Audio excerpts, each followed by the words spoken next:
Hello students, the topic which is under discussion for the last some lectures, that is measurement of concentration of a solution. So far we studied what is mass percentage, volume percentage, molarity, molality, and then normality. Now the last term which we will be discussing to measure the concentration of a solution, that is mole fraction. Mole fraction. Students याद रखिएगा, जो solution हम study कर रहे हैं that is a binary solution. In binary solution one solvent के साथ साथ only one solute is there. तो number of moles of solvent, इसके लिए हम सिंबल यूज करेंगे Na, और number of moles of solute के लिए हम सिंबल यूज करेंगे Nb. तो let us first understand the definition of mole fraction. So first of all students focus at the white board. Mole fraction, it is defined as the ratio of number of moles, ratio of number of moles of the component of a solution.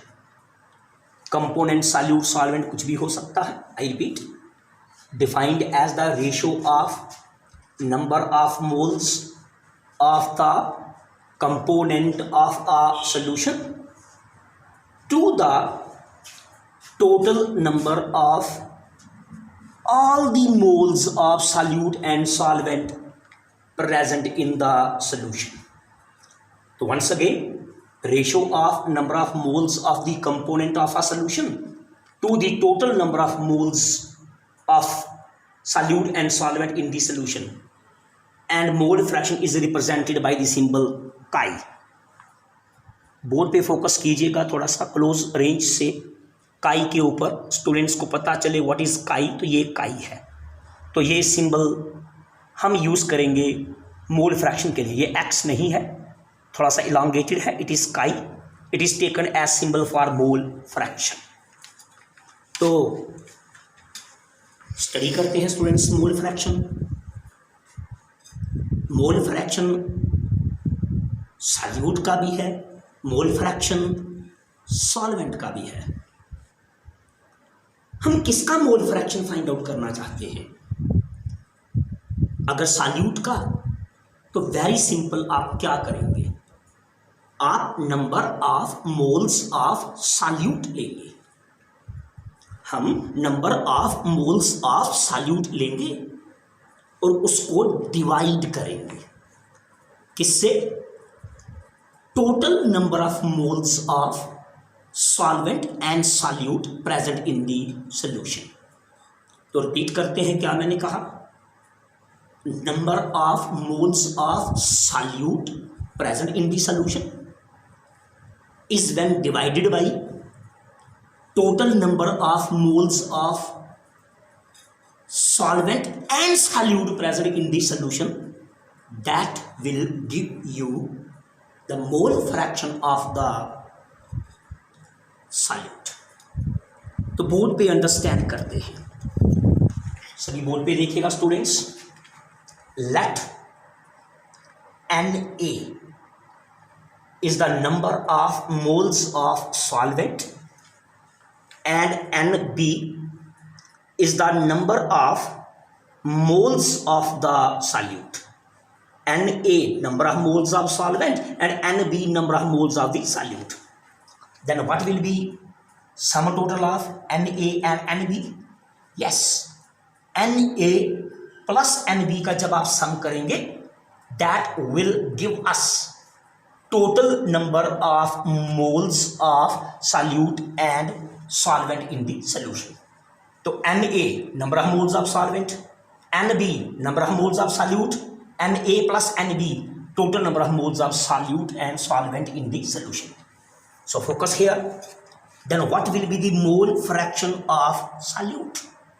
Definition में कहा था ना कि solution के जिस भी component का mole fraction find out करना है, आपने उस कंपोनेंट के नंबर ऑफ मोल्स लेने हैं और उसको डिवाइड करना है with the total number of moles of the solute and solvent present in the solution. तो यहां mole fraction of the solute chi B will be taken as symbol for mole fraction of the solute. It will be equal to number of moles of solute divided by total number of moles of solute and solvent present in the solution, that is Na plus Nb. और students हम इसको equation number 1 ले लेंगे. तो इस तरह हमें mole fraction मिल जाएगा सॉल्यूट का. तो क्या डेफिनेशन आप आइडिया लगाते हैं मोल फ्रैक्शन के बारे में कि आप सॉल्यूशन के जिस कंपोनेंट का मोल फ्रैक्शन फाइंड आउट करना चाहते हैं, take the number of moles of that component of the solution and then divide that with the total number of all the moles present in the solution. You will get mole fraction of that component of a solution. Now let us see what is mole fraction of the solvent, how it can be determined, क्या relation हम इसके लिए use करेंगे. तो again board पे मोल fraction of solvent, काई a symbol लेना है, काई ए को mole fraction of the solvent के लिए equals to Na number of moles of solvent divided by total number of moles of solute and solvent present in the solution. और हम students इसको equation number 2 कह देंगे. इस तरह से इक्वेशन नंबर 2 आपको इंडिकेट कर रही है मोल फ्रैक्शन ऑफ सॉल्वेंट, और यहाँ इक्वेशन नंबर 1 आपको इंडिकेट कर रही है mole fraction of the solute. फिर हम यहाँ पे फोकस करें सभी स्टूडेंट्स, ऐड करेंगे. By adding equation 1 and equation 2 we get, क्या मिलता है हमें, इक्वेशन 1 और इक्वेशन 2 को ऐड करने पर आपको मिलेगा chi A plus chi B is equal to Na upon Na plus Nb plus Na upon Na plus Nb. तो स्टूडेंट्स ये जो मैंने रिलेशन यहाँ पे आपके सामने लिखी है, that you will get after adding equation number 1 and equation number 2. फिर यहाँ हम एलसीएम लेंगे और एलसीएम लेने के बाद आपको रिलेशन ये मिलेगी, chi A plus chi B is equal to Na plus Nb upon Na plus Nb. आपको पता है ये Na प्लस Nb न्यूमरेटर और डिनोमिनेटर में कैंसिल हो जाएंगे और आपको फाइनली वैल्यू मिलेगी 1. So chi A plus chi B is equal to 1. इसको नोट कीजिएगा, ये बहुत इंपॉर्टेंट रिलेशन है.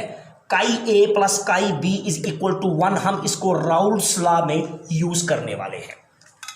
तो स्टूडेंट हमेशा एक बात याद रखिएगा, chi A plus chi B is equal to 1, meaning for a binary solution. याद रखिए, for a binary solution sum total of mole fraction of solvent chi A and solute chi B is always 1, is always unity.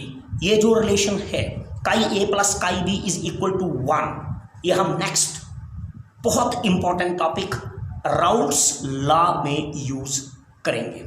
तो एक बार फिर से board पे chi A plus chi B is equal to 1. This simply means that the sum total of mole fraction of solvent and mole fraction of solute is always unity. और यहीं से हम ड्राइव करेंगे chi A equals to 1 minus chi B. Chi A यहीं से बच्चे इसी relation से काई बी को हम उस तरफ ले गए तो हमारे पास रिलेशन मिल गई काई ए is equal to 1 minus chi B. और जब आप काई बी को इक्वालिटी के उस तरफ ले जाएंगे तो आपको मिलेगा chi B is equal to 1 minus chi A.